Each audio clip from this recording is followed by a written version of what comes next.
If anyone of you have any doubt regarding cardiac cycle, regarding tachycardia, regarding बोलिए बोलिए बोलिए इस समय क्या सर कोऑर्डिनेट टेंडन किस चीज से बना होता है? कोड अच्छा ठीक है, देखो इसको जरा समझो, मैं जरा इसके लिए व्हाइट बोर्ड यूज़ कर तो ज़्यादा आपको बेटर समझा पाऊंगा। ठीक है, 1 मिनट, या फिर और कोई डायग्राम होगा तो उससे भी हम लोग समझ लेंगे। थोड़ा सा वेट करो, मैं आपके साथ एक पिक्चर शेयर कर रहा हूँ। कोऑर्डिनेट टेंडनिंग के बार बार आप बार जोड़ दे रहे हो, मैं इसको जरा समझा दूँ आपको। हाँ, इस डायग्राम से क्लियर हो जाएगा। देखिए जरा ब्राइटनेस बढ़ा दूँ मैं, चलो ठीक है। आई होप आपको ये डायग्राम दिख रहा होगा। ठीक है, इसको पहले मैं बड़ा कर लेता हूँ। ठीक है, ये एकदम एक्चुअल स्ट्रक्चर है, बट ब्लैक एंड वाइट है इसलिए थोड़ा क्लियर नहीं है। ये जो दिख रहा है ये थ्रेड स्ट्रक्चर यहाँ पे, दिस वन, यही कोऑर्डिनेट टेंडनी है, दिख रहा है? This is coordinate tendineae. ठीक है, 10th लेवल में पढ़ना नहीं होता, बट फिर भी आपने क्वेश्चन पूछा, मैं आपको बताता हूँ। कोऑर्डिनी, CORDINE, कोऑर्डिनी, टेंडनी, TENDINAE, कोऑर्डिनी टेंडनी। ठीक है, तो ये जो कोऑर्डिनेट टेंडनी आपको दिख रहा है यहाँ पर, ये बाइकस्पिड और ट्राइकस्पिड वाल्व है, जिसको हम एट्रियोवेंट्रिकुलर वाल्व कहते हैं। बाइकस्पिड वाल्व किधर होगा? लेफ्ट साइड में, और ट्राइकस्पिड किधर होगा? राइट साइड में। ये वन वे खुले, मतलब ऑर्किल से वेंट्रिकल की तरफ ही खुले, नीचे की तरफ खुले, ऊपर ना खुले, इसका बैकफ्लो ना हो, इसीलिए वाल्व है, ये कोऑर्डिनेट टेंडनी है।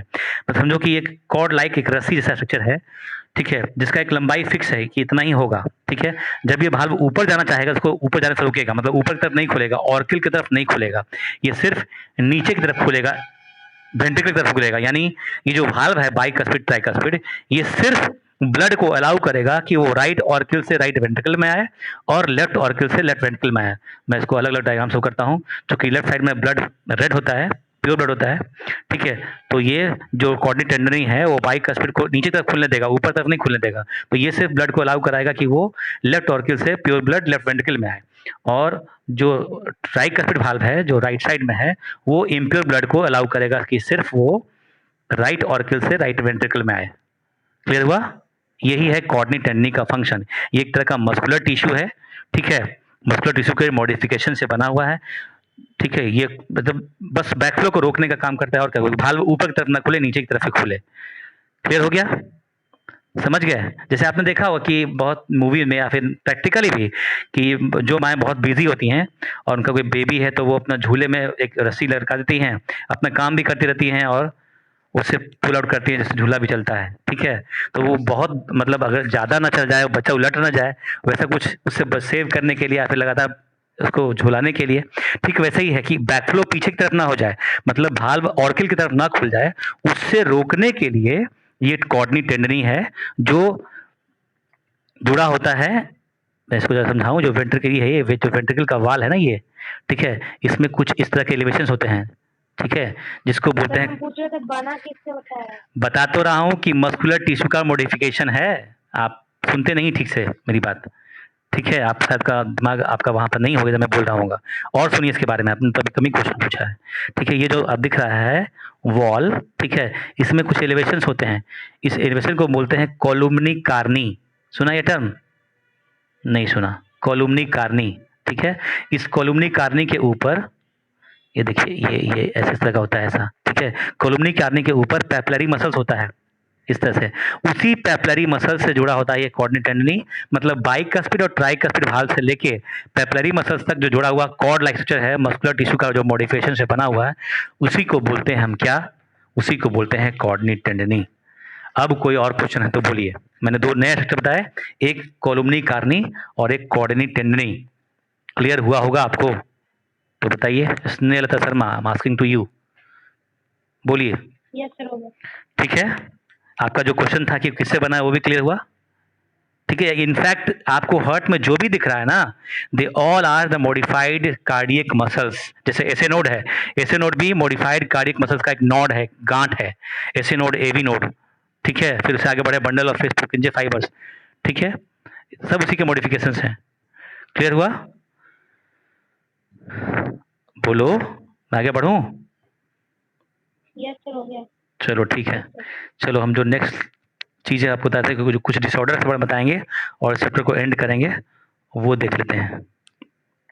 ठीक है, इससे हुए कुछ डिसऑर्डर्स हैं वो भी पढ़ने हैं, और वही लास्ट टॉपिक है, उसके बाद ये ख़त्म हो जाएगा चैप्टर। ठीक है, जैसे आपको अभी तक दो बता दिया है, ब्रैडीकार्डिया और ट्रैकीकार्डिया, ये दोनों तो फिनिश हो गया, समझ में आ गया होगा। ठीक है, ये आइए देखिए, डिसऑर्डर्स ऑफ सर्कुलेटरी सिस्टम्स, यही लास्ट टॉपिक है, इसके बाद ये ख़त्म करेंगे। आई होप आप लोग सबको दिख रहा होगा। ठीक है, इसका स्क्रीनशॉट आप लोग भी ले लीजिए। देखिए, सबसे पहला है हाई ब्लड प्रेशर, जिसको हम हाइपरटेंशन भी कहते हैं। नॉर्मल ब्लड प्रेशर हमारा कितना है? सिस्टोलिक है 120 मिलीमीटर ऑफ एचजी मरकरी, और डायस्टोलिक है 80 मिलीमीटर ऑफ एचजी।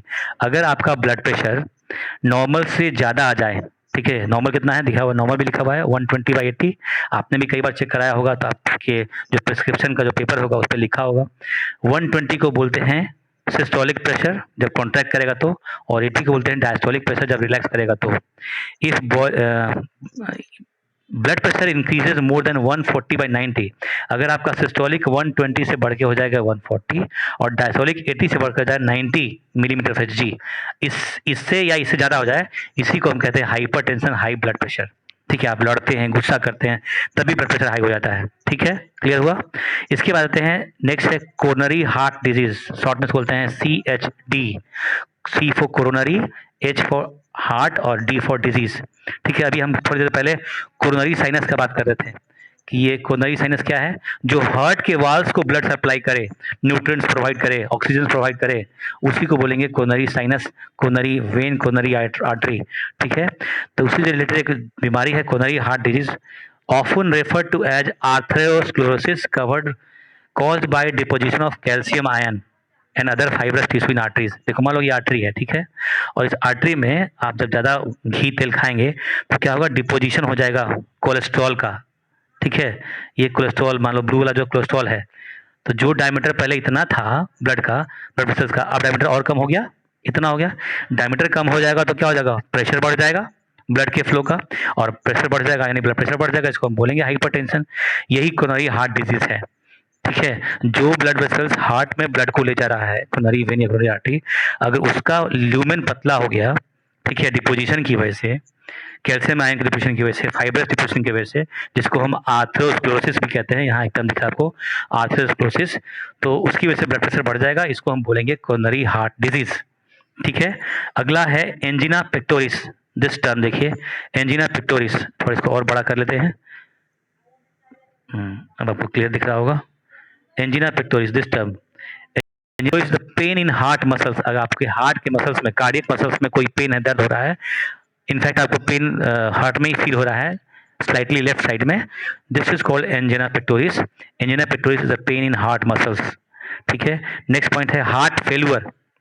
ठीक है, बहुत ही कॉमन टर्म है कि हार्ट फेल हो गया, हार्ट फेल हो गया, सुनते होंगे आप लोग। ठीक है, हार्ट फेल किसको बोलते हैं? Heart fail the condition when heart is not pumping the blood. ठीक है, अगर हार्ट ठीक से ब्लड पंप न कर पा रहा हो, ठीक है, तो इस कंडीशन को बोलते हैं हम क्या, हार्ट फेल्यूर। पूरा लाइन पढ़ें, heart failure is the condition when heart is not pumping the blood effectively to meet the needs of body। Body की जो भी रिक्वायरमेंट्स हैं, ठीक है, उसको पूरा करने के लिए जितना ब्लड पंप होना चाहिए, अगर उतना ब्लड पंप नहीं हो पा रहा है, इसी को हम बोलते हैं हार्ट फेल्यूर। अब आप बताइए कि बॉडी को कितना ब्लड पंप करना है, वहीं पे एक टर्म आएगा स्ट्रोक वॉल्यूम, ध्यान से सुनना, स्ट्रोक वॉल्यूम। एक बीट में 72 पर मिनट हो रहा है ना, एक बीट में दोनों वेंट्रिकल्स, राइट और लेफ्ट वेंट्रिकल, एक बीट में दोनों वेंट्रिकल्स जितना ब्लड पंप आउट करता है, इसी को बोलते हैं स्ट्रोक वॉल्यूम। फिर से बोल रहे हैं, STROKE, stroke volume. In one beat the amount of blood output from the ventricles to ventricles is called stroke volume. ये होता है करीब 70 ml, 70 ml। ठीक है, कितना होता है? 70 ml होता है। और बीट का रेट ऑफ हार्ट बीट आप क्या कर रहे हो? RHB 70 से 72, यानी अगर हम 70 से गुना करें, एक बीट में 70 ml, तो 70 बीट में 70 गुना 70 कितना हो जाएगा? 4900 ml हो गया। एक बीट में 70 ml, जिसको स्ट्रोक वॉल्यूम कह रहे हैं। और रेट ऑफ हार्ट बीट क्या है? एक मिनट में 70 बार, तो एक बीट में 70 ml, तो 70 बीट में 70 गुना 70, हाँ ठीक है। अगर हम 72 से गुना करें, कभी कभी 72 भी होता है, तो कितना आएगा, ये आ जाएगा करीब 5040 ml, यानी करीब करीब 5 लीटर।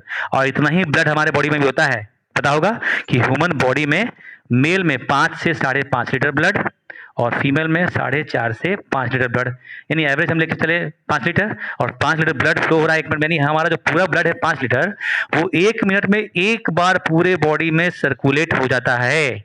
ठीक है, इसको हम बोलते हैं कार्डियक आउटपुट, सीओपी। जो कैसे निकालेंगे, cardiac output equals to stroke volume गुना rate of heart beat. Rate of heart beat कितना है, 70 से 72। स्ट्रोक वॉल्यूम कितना है, 70। 70 से 70 में गुना करोगे आएगा कार्डियक आउटपुट। तो ये 3 टर्म आपको समझाए, एक कार्डियक आउटपुट, फिर स्ट्रोक वॉल्यूम और एक रेट ऑफ हार्ट बीट। ठीक है, अगर नहीं समझ में आया हो तो भी बोलिएगा, हम इसको एक क्लास और लेंगे।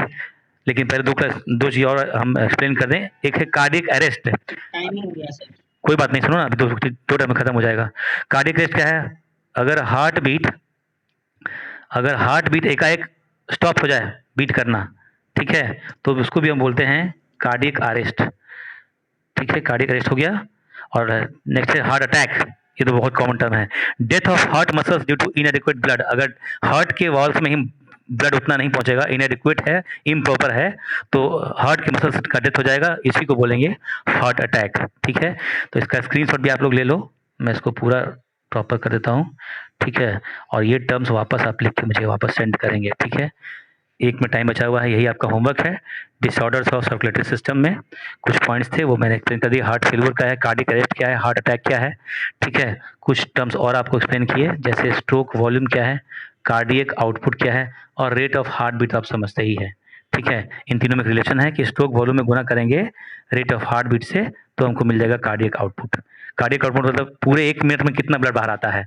एक बीट में जो ब्लड आ रहा है बाहर वो स्ट्रोक वॉल्यूम, और पूरे 1 मिनट में जो 72 बार बीट हो रहा है उसमें जो ब्लड बाहर आ रहा है पूरा का पूरा 400 ml के आसपास, उसको बोलते हैं कार्डियक आउटपुट। कार्डियक मतलब हार्ट, आउटपुट मतलब बाहर आना। So this is the end of circulatory system.